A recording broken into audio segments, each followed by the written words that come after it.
Things are happening at Arsenal after a dramatic winner at Newcastle to close the gap to Liverpool. Today we'll break down all of the post-match drama, as well as revealing Mikel Arteta's new attacking tactics. We'll get the breaking news of William Saliba, and find out what secret moves Andrea Berta has been making.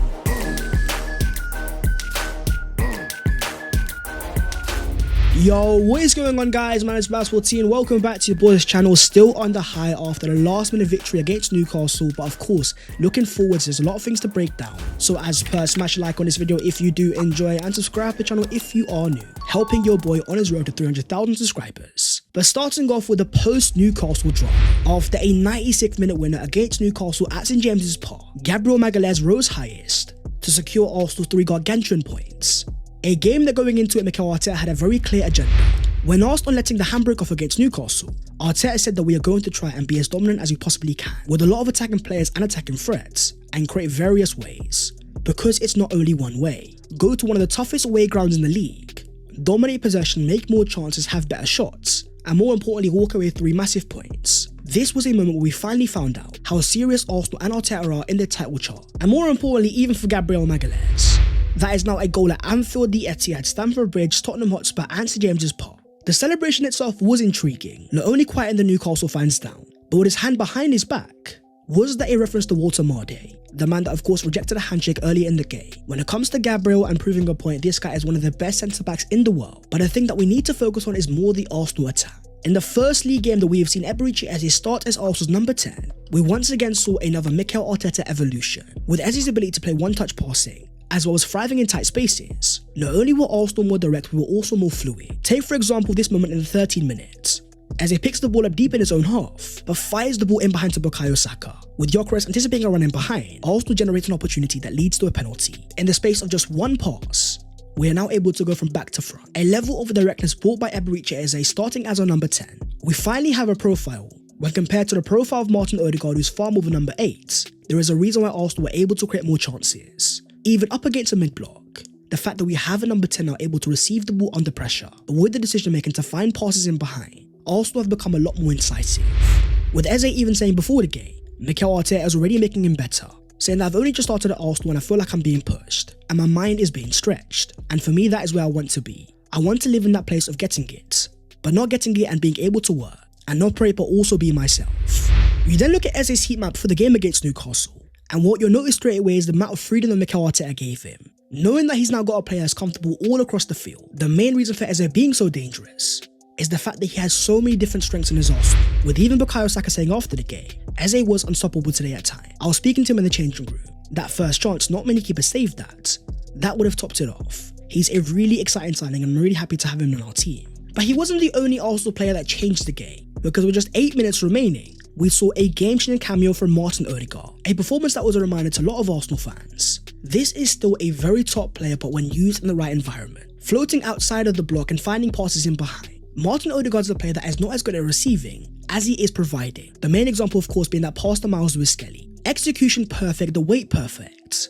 And this is where it all comes down to Arsenal and finally breaking down those mid-blocks. To have the profile of a natural number 10 like Gyokeres, Odegaard is allowed to drop deeper and play outside the line, floating around the pitch to find the right moments. It's not a debate of Odegaard versus Eze, and it's more a question of how Mikel Arteta can use both together.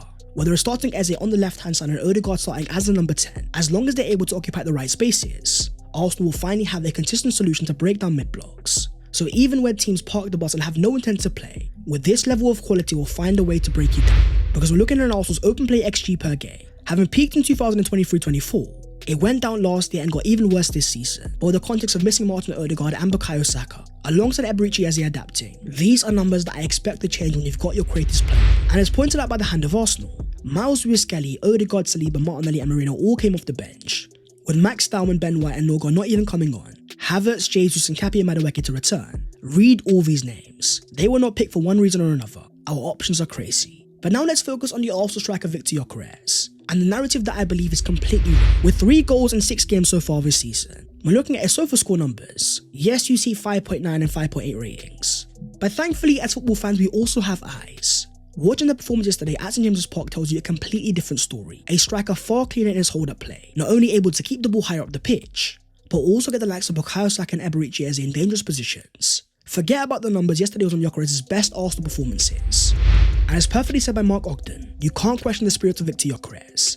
He's been kicked, manhandled and wrestled by Byrne, Botman, Tiao and now Lascelles, but he just keeps coming back for more. The definition of a mentality monster, a man that keeps on going. Victor Gyokeres is a relentless profile, a player that will always make runs in behind and always take his man on, which not only gives Arsenal a new dimension going forward, but he also has a major impact on Bukayo Saka. Take for example the 25th minute. Gyokeres is able to hold the ball up and attract players towards him, giving Bukayo Saka space, who's able to find Declan Rice, which leads to Leandro Trossard hitting the post.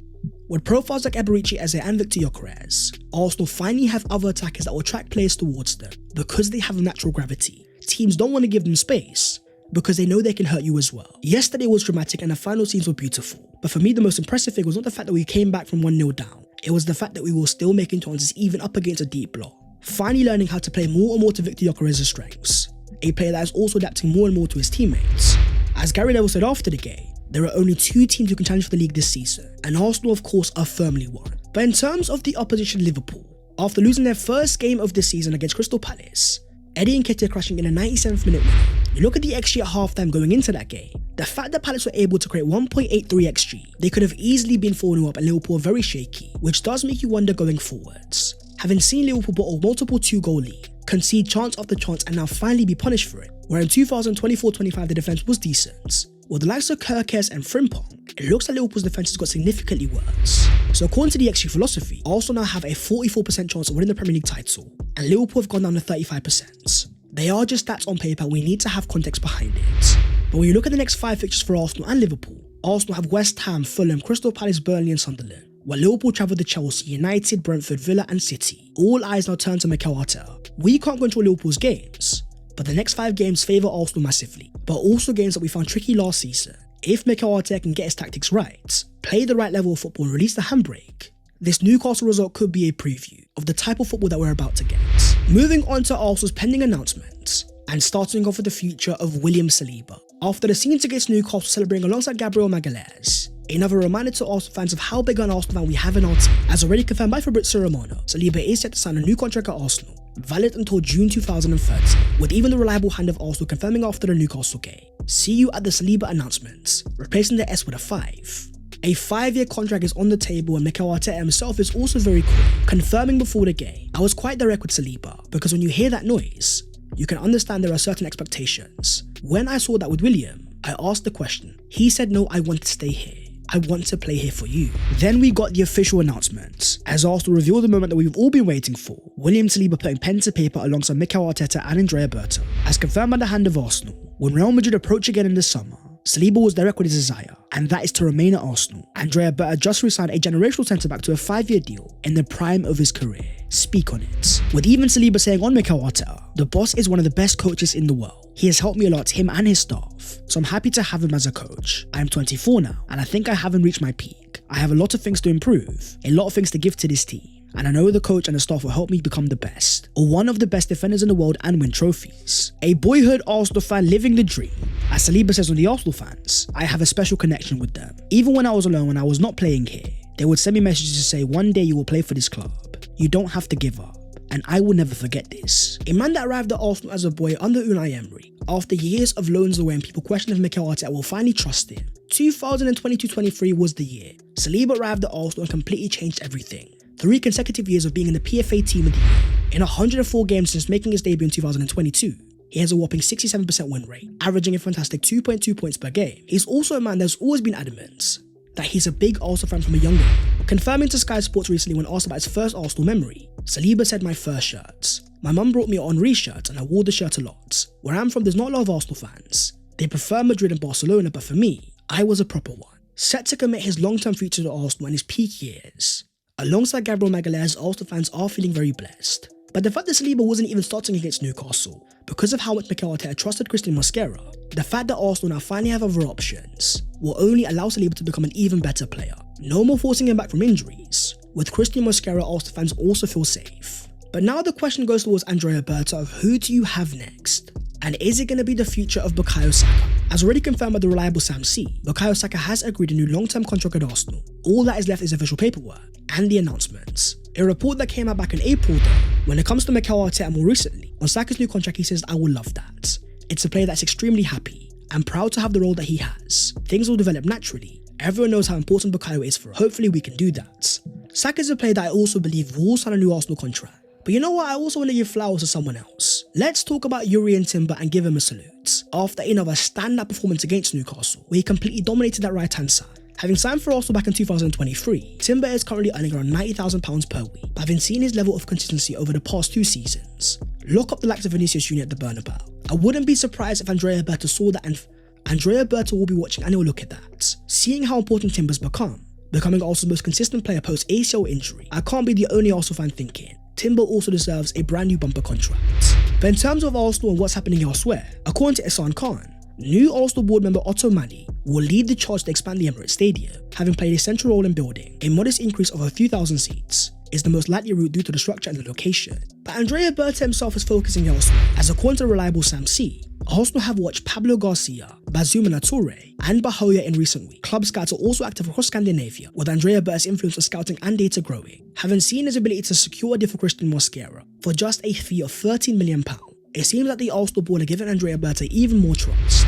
And according to Sam C, in additional checks across La Liga and the Bundesliga, Arsenal are scouting Scandinavia heavily, with staff attending fixtures in the region. The area is viewed internally as increasingly valuable in terms of player development and long-term recruitment planning. Andrea Berta is understood to be taking a more active role in aligning Arsenal's live scouting work and its data-driven recruitment processes, creating a more streamlined and collaborative approach. Those familiar with the situation describe Berta's involvement as progressively expanding, as Arsenal look to ensure that identification models and live reports are fully integrated ahead of future transfer windows. Andrea Berta is busy, and likewise is Mikel Arteta, as focus turns to the Champions League on Wednesday as Arsenal welcome Olympiacos, a team that definitely have history with Arsenal in Europe. Even back in 2020, the team that knocked out Mikel Arteta in his first ever Europa League campaign, El Nassiri scoring a last-minute winner. I was at the game and it was painful, but Arsenal of course knocking out Olympiacos in the following season. For me, the most important thing is who's going to be starting. After Ethan Nwaneri was not named in the Arsenal matchday squad to face Newcastle despite travelling with the squad, this could be a game perfect for the player to start. Likewise the case of Miles Lewis-Skelly, after making his first start of the season against Port Vale, followed by a strong cameo against Newcastle.